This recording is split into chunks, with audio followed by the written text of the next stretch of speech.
Les Alberts, région où les Pyrénées se jettent dans la Méditerranée, sont une zone de schiste teintée en brun par des oxydes de fer et qui donnent sous le soleil des reflets dorés justifiant le nom de côte vermeille.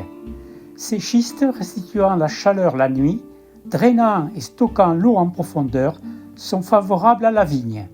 Celle-ci s'étale sur des pentes atteignant parfois 50% et soutenues par des murettes elles-mêmes en schiste.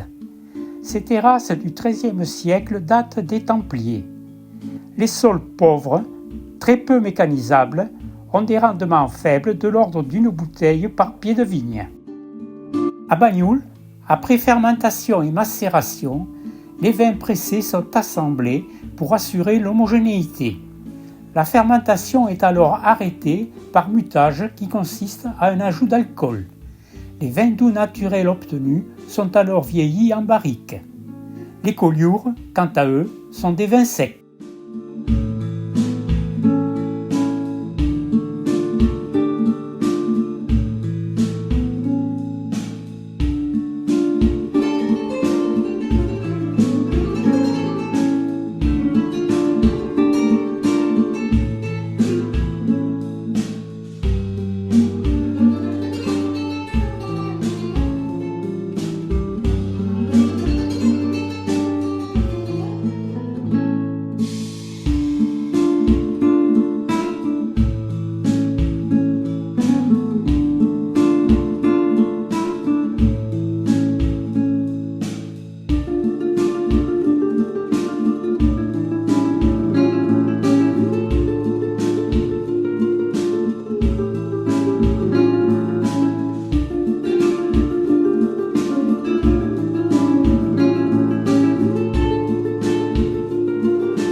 L'abbaye bénédictine de Saint-Génis-des-Fontaines du IXe siècle présente un linteau considéré comme une des plus anciennes sculptures romanes daté de l'an 1020. Son magnifique cloître date, lui, du XIIIe siècle.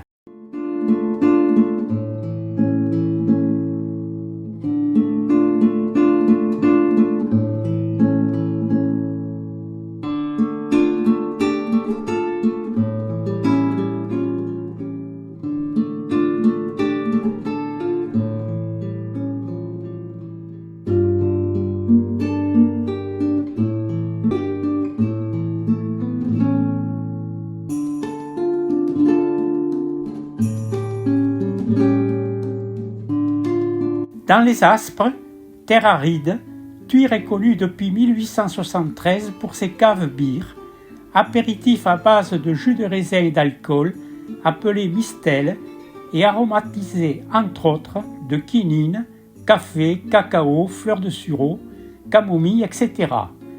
En 1950, le plus grand foudre de chêne du monde de 10 000 hectolitres est construit.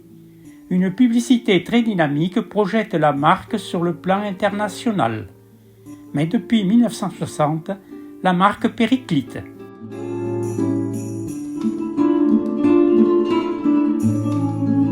Les orgues d'Ille-sur-Tête sont des cheminées de fées issues d'une érosion différentielle. Les chapeaux, par leur résistance, protègent les couches inférieures fragiles, mais ils perdent leur assise et dans un proche avenir, le site disparaîtra.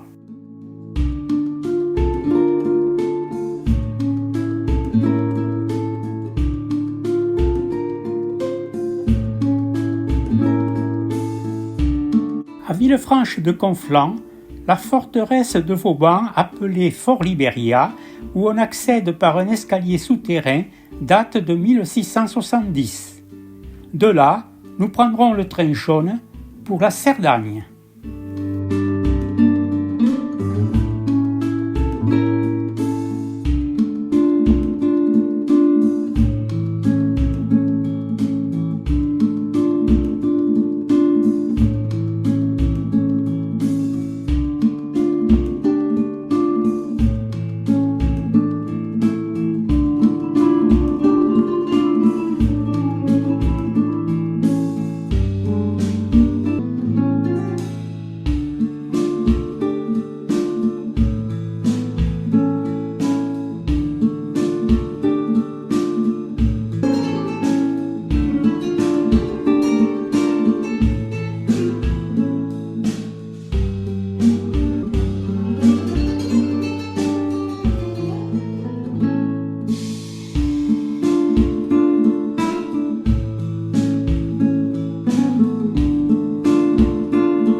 Le four solaire d'Odeillo permet depuis 1960 d'atteindre 3300 degrés au foyer grâce aux nombreux miroirs héliostats.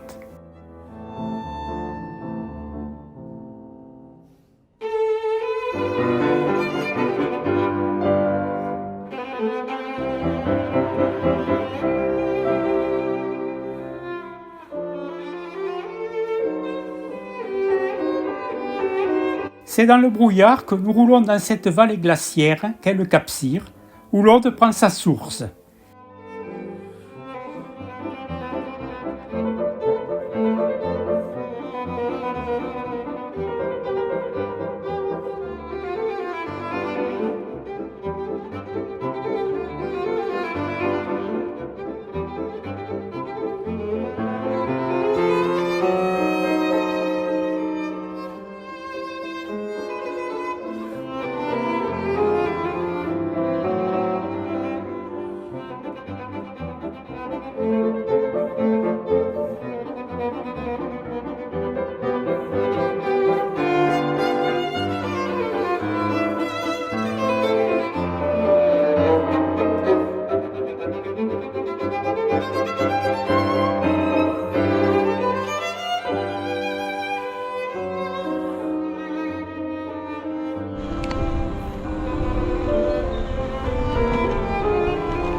Une descente de 30 km dans cette vallée encaissée nous fait passer par l'Ariège, puis l'Aude. De tout petits villages, jadis thermaux, semblent aujourd'hui abandonnés.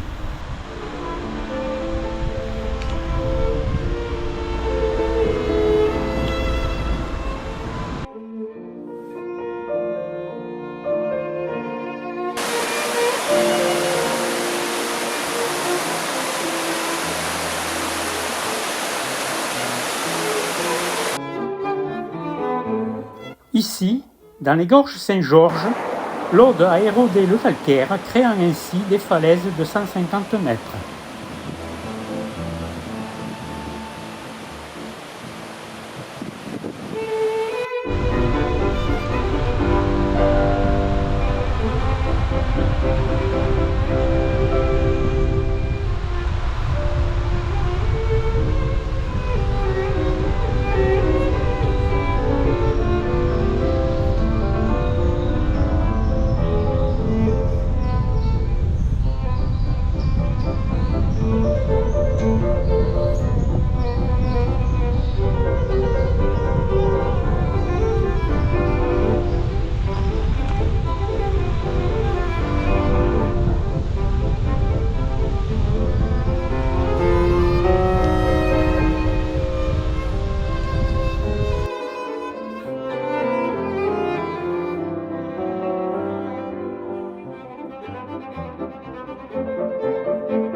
Une bande de 17 km de long sur 4 km de large, encadrée par 2 barres rocheuses calcaires, c'est la région de Maury.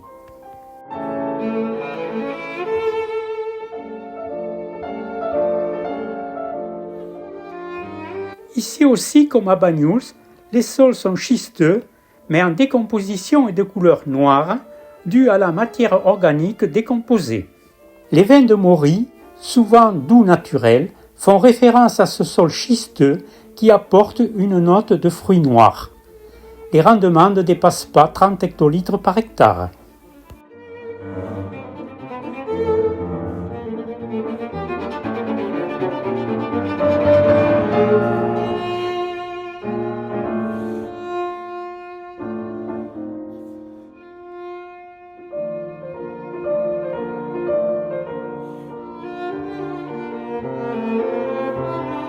Par une pente très éprouvante et très chargée, nous arrivons à Quéribus, château du Xe siècle ayant accueilli des cathares et situé à 728 mètres d'altitude.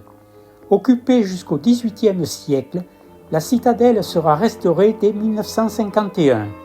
Après avoir franchi 3 enceintes, nous atteignons le corps du logis et le donjon.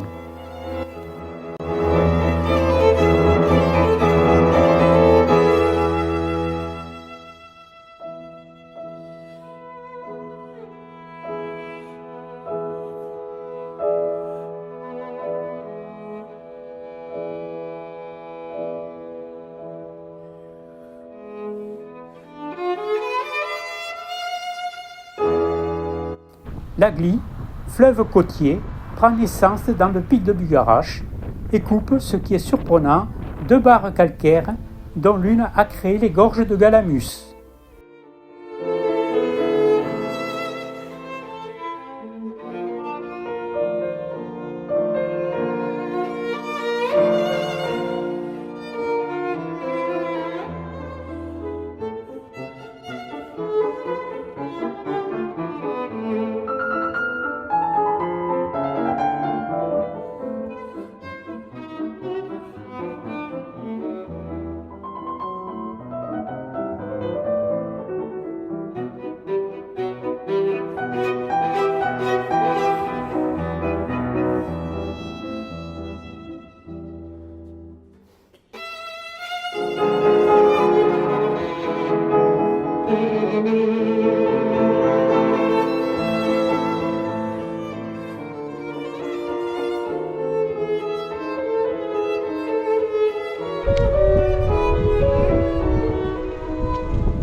L'ermitage, mentionné au XVe siècle, est une chapelle aménagée sur la paroi rocheuse et dans une grotte.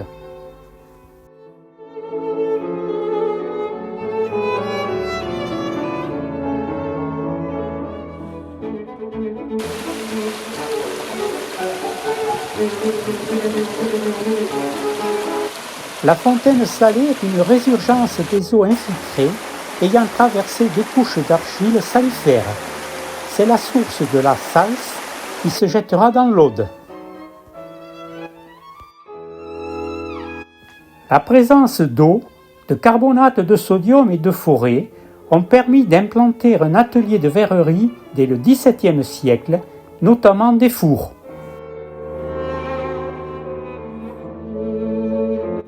Bugarache, plus au sommet des Corbières avec 1230 mètres, est une curiosité géologique. Montagne inversée, les couches les plus anciennes se trouvent au-dessus des plus récentes par le phénomène des plis couchés.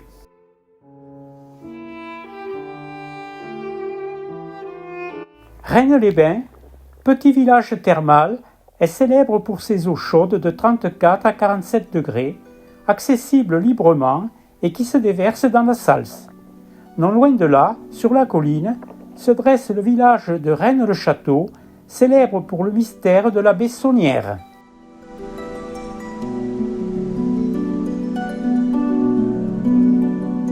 À Espéraza, le musée de la chapellerie évoque la fabrication de chapeaux de feutre de laine. La laine est cardée pour donner des fibres. Après humidification et chaleur sur un cône, on obtient un feutre de fibres enchevêtrées. Enduit de gomme laque, la cloche est passée à la vapeur pour rigidifier l'ensemble, puis vient le moulage pour donner la forme.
Alette-les-Bains est un village médiéval.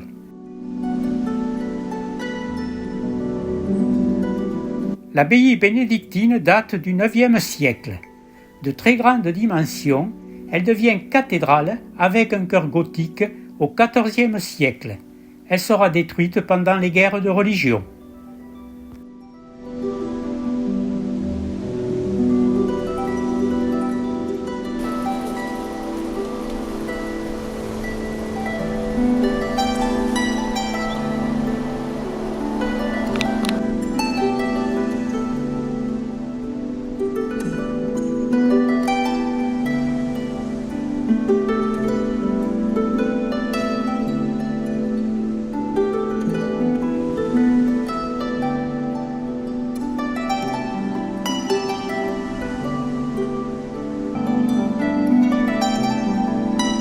Nous traversons les petites collines du Razès, où les villages, fortifiés, construits autour de l'église, forment des circulades.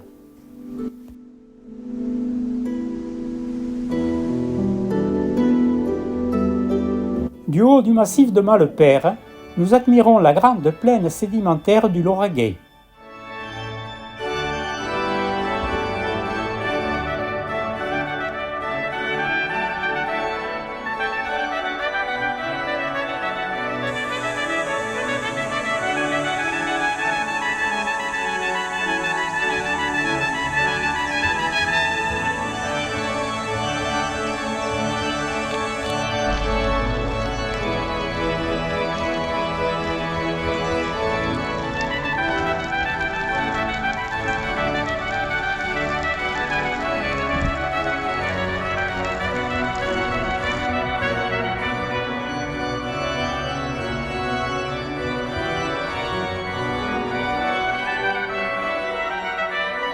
La passerelle himalayenne qui relie Mazamet au village médiéval d'Opul traverse les gorges de l'Arnette, situées 70 mètres en contrebas.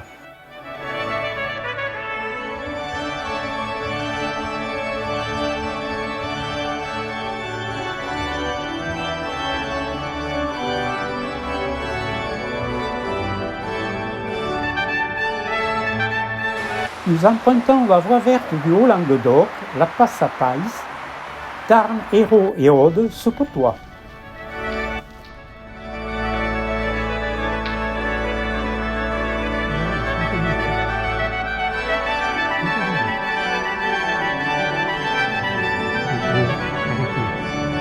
Le tunnel de la Fenille de 800 mètres de long partage le versant atlantique du versant méditerranéen. C'est une ligne de partage des eaux. Par la suite, la végétation ne sera plus la même.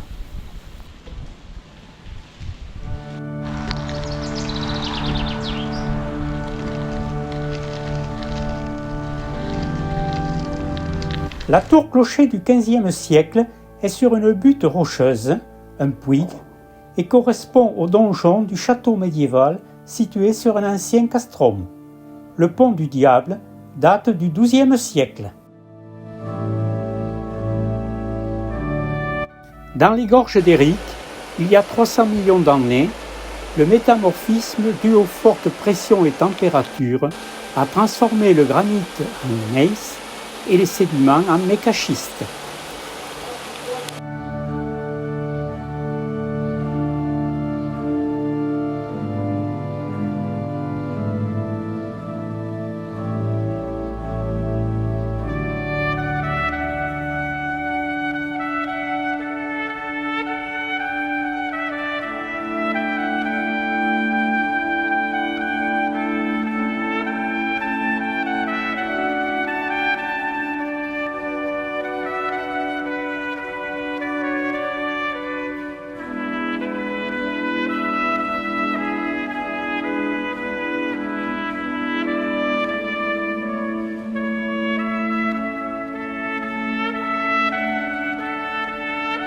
Prouesse technique de Riquet, les 8 écluses de Fontserrane permettent de franchir un dénivelé de 21,5 mètres.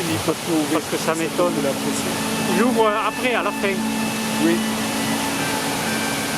Oui, pour laisser passer.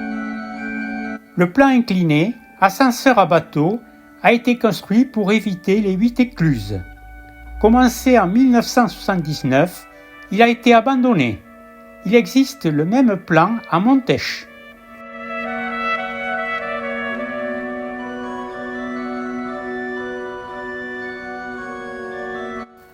L'ouvrage du Libron vers Vias permet de s'affranchir des crues et sédiments de la rivière. Un bateau doit passer par 2 sas successifs permettant alternativement au Libron de s'écouler.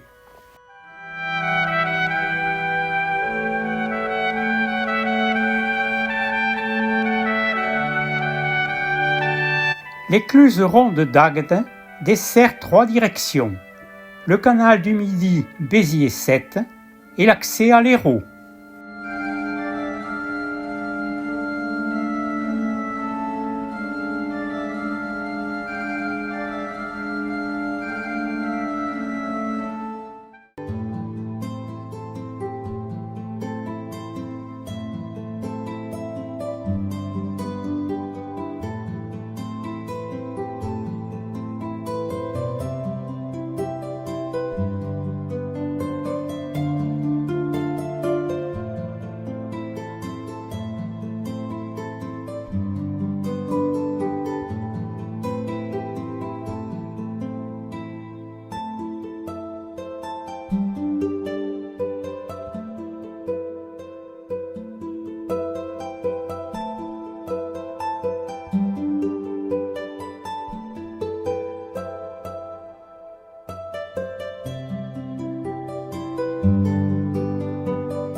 Un chapelet de lagunes, étang de faible profondeur, longe le littoral.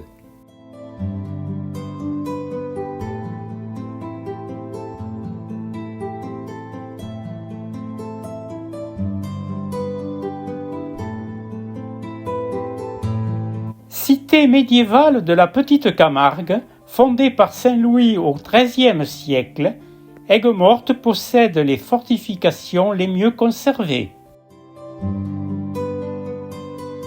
Sentinelle du XIIIe siècle, au milieu des marais de la Petite Camargue, la tour charbonnière était une tour de guet et un poste de péage sur la voie de la ville royale.